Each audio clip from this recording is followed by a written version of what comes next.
La ONU defiende la inteligencia artificial, como no podía ser de otra manera, porque bien usada es muy útil para reducir trabajos rutinarios, repetitivos, que no aportan nada, simplemente es una cuestión mecánica, pues eso lo puede hacer perfectamente la inteligencia artificial, puede hacer simulaciones de todo tipo, realizar tareas tediosas para el ser humano y que las realiza con una precisión extraordinaria y sin equivocaciones ni errores. En eso está muy bien la inteligencia artificial, pero está el problema de los sesgos de los algoritmos, entre otros muchos problemas que tiene la inteligencia artificial. También hay que considerar la regulación ética de la inteligencia artificial. Es verdad que hay una ley ya europea, de la Unión Europea, de la inteligencia artificial, pero hay que cumplir esa ley. ¿Y cómo se cumple? Pues primero hay que vigilar que realmente se respete esa ley de la inteligencia artificial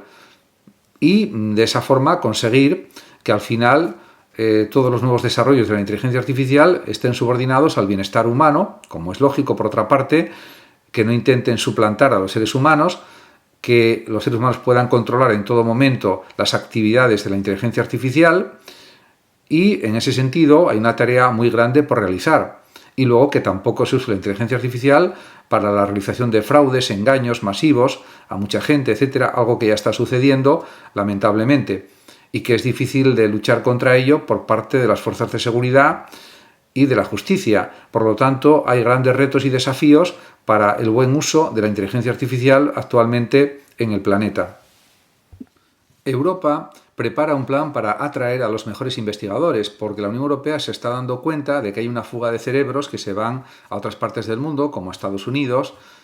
y a otros países de otros continentes, donde ven mejores oportunidades para prosperar en su profesión. Por ejemplo, estamos hablando de investigadores en bioquímica, biólogos, médicos, en definitiva, neurocirujanos, todo tipo de expertos en cuestiones médicas y en otras cuestiones de ingeniería, por ejemplo, genética y de otras muchas especialidades de tipo biológico o médico y también, pues, en el ámbito de la tecnología. En ese sentido, me parece bien porque al final se trata de que, digamos, los grandes investigadores se puedan quedar en Europa trabajando en Alemania, en Francia, en Italia, en España, etcétera, y en otros países como Bélgica, Holanda, Dinamarca, Suecia, Noruega, etcétera, y de esta manera conseguir que no haya esa fuga de talentos. Me parece imprescindible. Y, claro, hay que, diríamos, implementar políticas que consigan que haya mejor financiación, mejores sueldos, mejores ingresos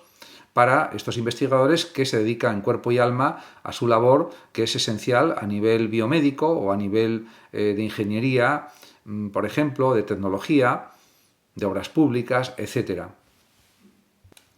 37 horas y media. El gobierno español, el gobierno de Pedro Sánchez, da hasta final de año para reducir la jornada laboral a todas las empresas españolas y las que estén en el territorio español. Y en ese sentido me parece perfecto. Esperemos que se apruebe en el Parlamento esta ley y si es así, efectivamente, me parece prudente darles el plazo de aproximadamente pues unos 6 meses y pico para que al final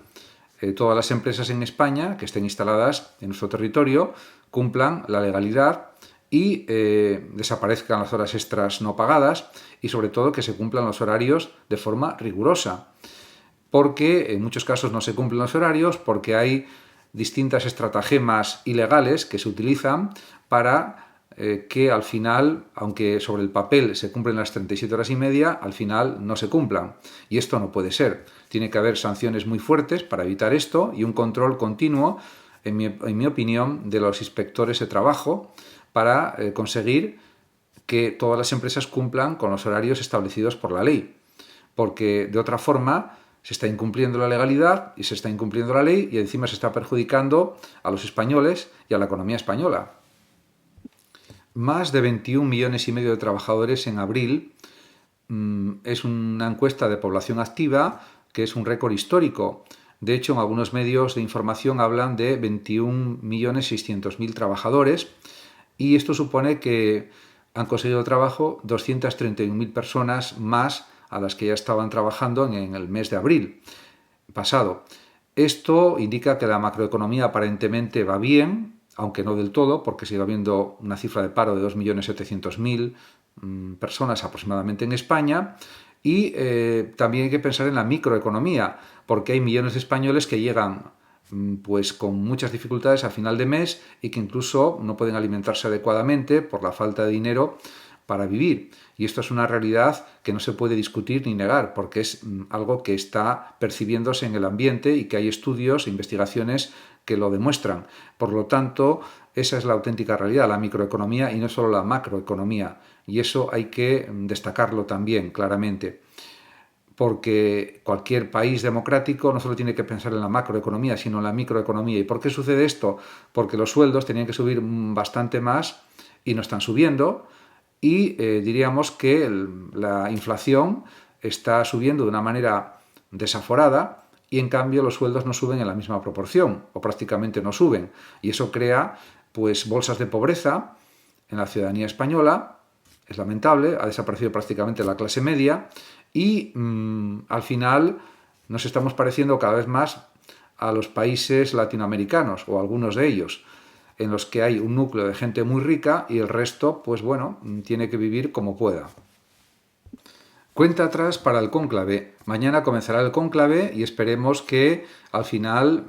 pues sea nombrado un papa que atienda las necesidades de los pobres, que luche contra la injusticia, contra la explotación, contra las guerras y en definitiva que apoye todo tipo de iniciativas solidarias, compasivas, humanizadoras, para conseguir que la vida sea mejor para todos, no solamente para unos pocos. En ese sentido, yo creo que la Iglesia Católica tiene que ponerse al lado de los débiles, al lado de los que están sufriendo todo tipo de situaciones negativas, como el hambre, como la violencia, etcétera. Y en ese sentido, yo creo que es necesario un papa que siga en la línea del Papa Francisco, aunque no se sabe qué decisión van a tomar los cardenales, porque se necesita una mayoría de 89 votos para conseguir ya pues un nuevo papa, para que sea nombrado un nuevo papa. En cualquier caso, veremos lo que sucede en los próximos días. Se augura que puede ser un cónclave más o menos breve, que dure hasta el viernes como máximo, pero quizás las cosas no sucedan así, porque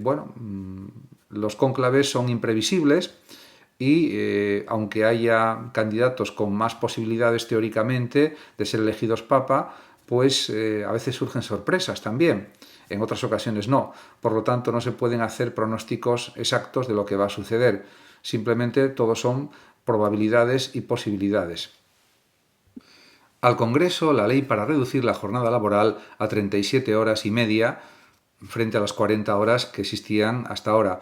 Es una ley que ha aprobado el Consejo de Ministros y la ha enviado al Congreso de los Diputados para su aprobación. Esperemos que al final el partido gobernante, el Partido Socialista, consiga la mayoría de votos y que al final se acepte esta ley, se apruebe, porque realmente es buena para todos, porque facilitará que haya mayor cantidad de trabajo para los jóvenes, para adultos, y en definitiva también hará que sea posible la conciliación de la vida laboral con la vida personal y hará que haya algo más de tiempo de ocio, que es algo absolutamente necesario en la actualidad, en una sociedad tan compleja, en la que incluso las mujeres tienen que compatibilizar en muchos casos trabajos y las tareas del hogar en parte, y realmente todo eso facilita una mejor vida y sobre todo hace que puedan crearse más puestos de trabajo. Y en ese sentido hay que recordar que, por ejemplo, Tomás Moro, en su libro Utopía, del siglo XVI, del primer tercio del siglo XVI, pues ya decía que en su isla imaginaria tenía que haber 6 horas de trabajo al día para poder sostener a la población, alimentarla, vestirla adecuadamente y que tuviera una vida agradable, una vida de calidad. Pues de eso se trata también, y ahora estamos ya en el siglo XXI, no estamos en el siglo XVI. Por tanto, a pesar de que la COE no ha querido, diríamos, aceptar este planteamiento de la reducción de la jornada laboral, no tienen razón, y lo coherente, lo lógico, lo racional es aprobar esta ley en el Congreso de los Diputados, en el Parlamento español. Esperemos que sea así. Libertad de expresión. Ya desde hace una serie de años, y yo creo que es una constante en la evolución de la humanidad, la libertad de expresión se ha conseguido después de muchas luchas Y podemos pensar, por ejemplo, en la Revolución Francesa, libertad, igualdad, fraternidad, el gran lema de 1789, pero posteriormente, ya en el siglo XIX y en el siglo XX, se consolidó la libertad de expresión de una forma ya, diríamos, que está establecida en todas las constituciones democráticas, en las leyes, en los derechos humanos.